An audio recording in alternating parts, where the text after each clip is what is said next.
दिल्ली की बात कर लेते, जहां पर नई शराब नीति को लेकर युद्ध छिड़ा हुआ है। दिल्ली के एलजी और राजनीतिक दलों के विरोध के बाद दिल्ली सरकार ने नई आबकारी नीति पर रोक लगा दी है।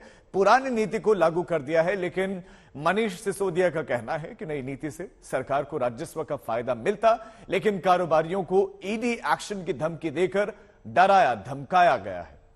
1 अगस्त से वापस जो पुरानी शराब नीति है, एक्साइज पॉलिसी है, वही लागू होगी। एलजी ने भ्रष्टाचार का इस पर आरोप लगा था, सीबीआई जांच के आदेश दिए गए थे। शराब टेंडर्स पर सीबीआई जांच के आदेश दिए गए और आरोप यह लगा कि इससे शराब कारोबारियों को फायदा पहुंचाने के लिए जो है ये नई पॉलिसी लाई गई है। सरकारी दुकानों के जरिए दिल्ली में शराब बिकती थी और खूब भ्रष्टाचार होता था उसमें, ब्रांड पुशिंग से लेके और कई तरीके की खबरें आती थी। मैंने खुद रेड कर करके भ्रष्टाचार पकड़ा था वहां पे। हमने उस पॉलिसी को खत्म करके एक नई पॉलिसी बनाई।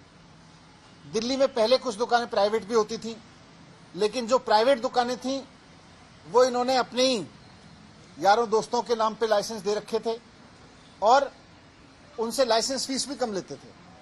तो ये सिस्टम खत्म करके ज्यादातर सरकारी दुकानों का, जिनमें खूब भ्रष्टाचार था, और इनके नेताओं, रिश्तेदारों, इन सबकी ड्राइवर और मेड के नाम पे चलती दुकानों को, इन सबको, सारे सिस्टम को बंद करके हमने नई पॉलिसी लगाई। भारतीय जनता पार्टी शुरू से कहती आ रही है कि नई वाली पॉलिसी जो है उसमें भ्रष्टाचार हुआ है।